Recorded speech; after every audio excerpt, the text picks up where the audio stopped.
1 in 10 of getting the autoimmune disease. But that's a genetic risk that we can identify. It still doesn't guarantee you will get the disease.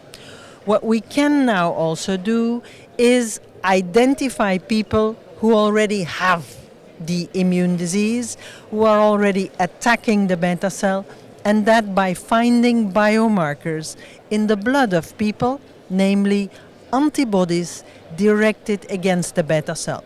So we can identify risk, genetic risk, theoretical, or we can now identify people who already have the autoimmune attack against the beta cell by autoantibody detection in the blood.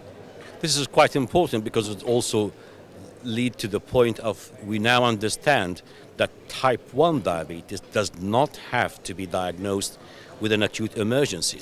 There are stages for it. Would you like to elaborate a bit more on this? Indeed. I mean, we are a generation of doctors who have been taught that the diagnosis of type 1 diabetes is an acute event. You have symptoms of polyuria, polydipsia, weight loss that appear a few days, a few weeks before we as doctors make the clinical diagnosis. And unfortunately, often this is accompanied by diabetic ketoacidosis. We have data from Europe showing that in children under 18, this is about 44% of children who present with clinical type 1 also in ketoacidosis. And so this is quite disruptive in a person's life and in a family's life. Children often have to be taken into ICU, and unfortunately, we also have mortality, especially in the very young ones. But so the concept of being able to diagnose people now before this clinical stage, namely by the presence of 2 or more types of autoantibodies in the blood, opens up a new perspective, because now you can diagnose an individual when there's still normoglycemia present or dysglycemia present. And this gives you time to introduce the disease, to prepare the family, to start monitoring glucose, to educate, and to prevent the presentation in diabetic ketoacidosis. And that is why the Juvenile Diabetes Research Foundation, they call themselves now Breakthrough T1D, has proposed a couple of years ago a new concept of type 1 diabetes, where we have now stage 1 T1D, being people who have 2 or more types of autoantibodies present but are still normoglycemic. Stage 2, 2 or more autoantibodies present and dysglycemic. And stage 3, the clinical stage type 1 diabetes that we used to know with hyperglycemia. And if left, they will be stage 4 or 5 with Correct. Serious problems. Correct. So there's also a stage 4 where you have the full-blown type 1 diabetes, unfortunately in many, also accompanied by chronic complications. So Professor Mathieu, you've been part of a nice document that provide guidance to doctors of who to screen and how to screen and how frequent to screen. Give us a bit of insights into this, please. Indeed, you are alluding to the consensus on screening for early stage type 1 diabetes. And this will be published very, very soon, where a group of international experts came together to discuss, first of all, is it now time to advocate screening in the general population for the presence of early stage type 1 diabetes? And second, how should we do it? And I'll come back to that immediately. But just to say that already in 24 we published a document on how to monitor people that you have identified. Because we chose to do it in the reverse way, because it's so important that if you think of installing screening for early stage type 1 diabetes in your population, you need to be sure your system of doctors, of nurses is ready for the follow-up of these people. Because once you find the people, you need to monitor the people. It's quite easy. It's really a common sense. The younger a child is with appearance of autoantibodies, the more aggressive its immune system is, and the more frequent you need to follow up. Follow-up is easy. It's just hemoglobin A1C and glucose. So in a young child, we will follow up these children every 3 months. If the child is above 10, 12 years, we will follow up every 6 months. And if it's a young adult, we will follow up every year just with a hemoglobin A1C. So the monitoring, the education is easy. So now we were ready indeed for the screening advice, where we say, if you've never screened before and you are setting up your system, you may want to start with screening in those who are genetically at a higher risk. So if you've never screened before, setting up screening in families, extended families, not only first degree but second degree, whatever, people with an increased risk of autoimmune disease, who already have other autoimmune diseases, for instance. If you've never done it before, start small scale. But eventually come to setting up screening of the general population. And there you need to be a bit pragmatic.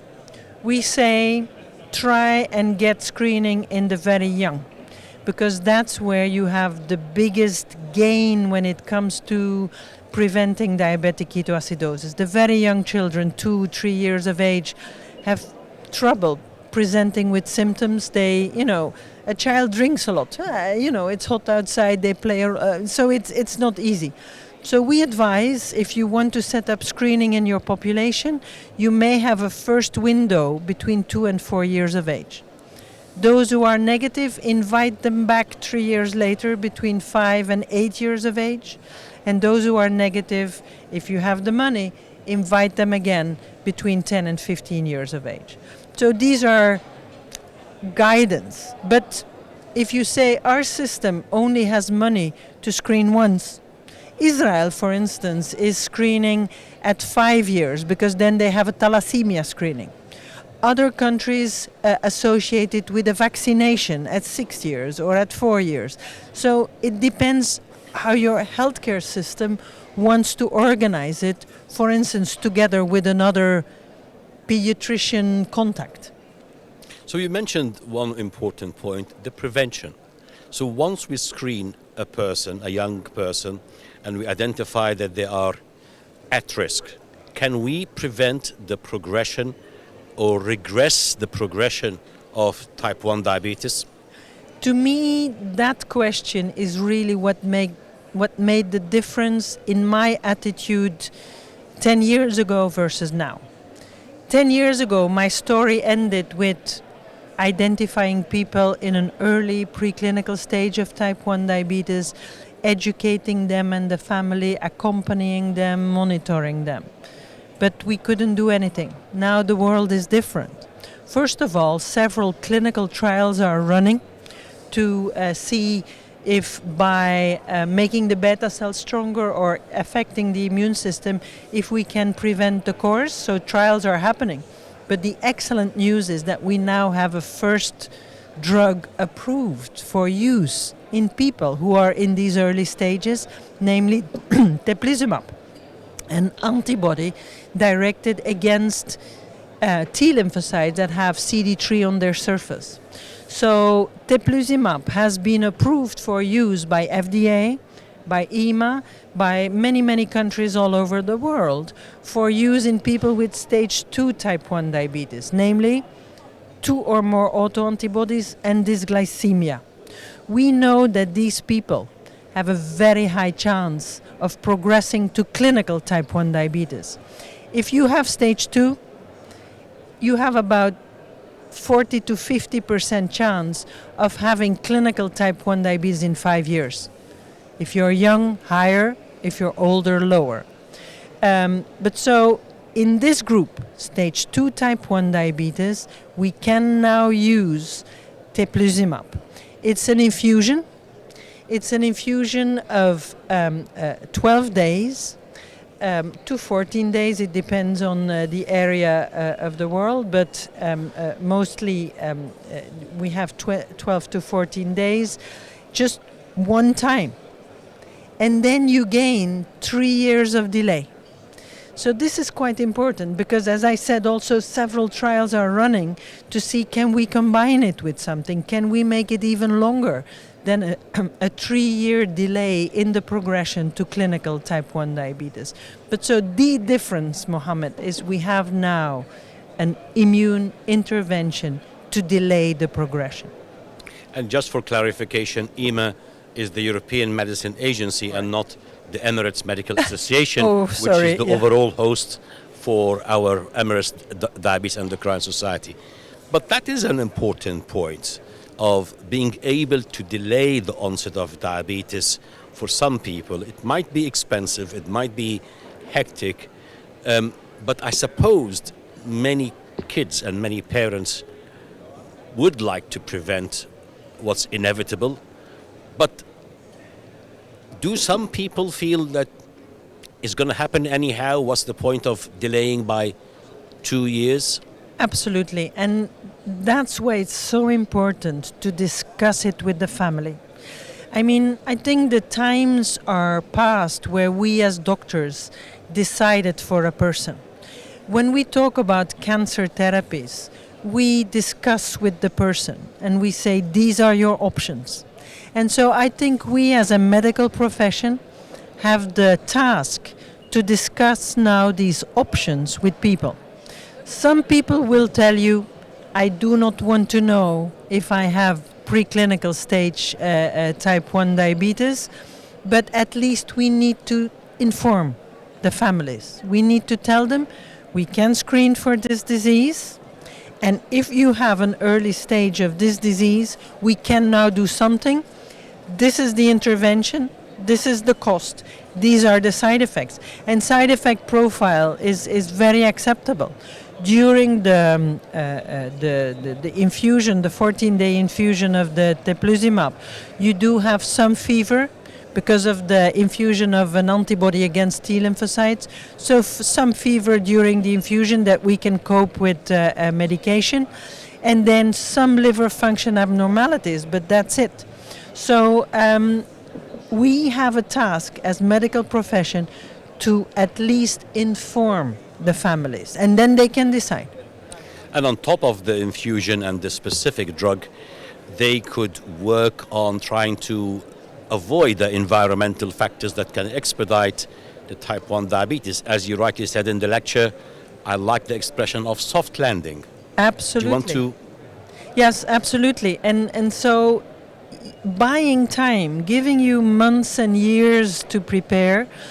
For instance, we offer in Belgium to people in stage 2 type 1 diabetes a continuous glucose monitor, because they learn from behaviors. We know that obesity seems to be not a specific trigger, but at least an accelerator in the progression. So healthy lifestyle, introduction of this healthy lifestyle is not only good to avoid type 2 diabetes, but it's good for your health as a whole. And for instance, having these sensors also worn gives you an indication when glucose levels are going up and when it's time to contact your healthcare provider, if it's sooner than in the 3 months or 6 months or 1 year you were supposed to see him anyway for monitoring. So this is really quite exciting time for people with type 1 diabetes. I think from the dialogue and from the presentations that we had in the conference, our understanding of type 1 diabetes now is a bit different.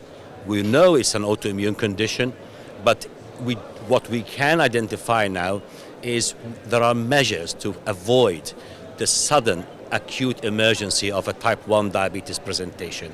We can identify certain antibodies that would precede by many months or even years the development of type 1 diabetes, and that can maybe be an active process for screening for people with type 1 diabetes.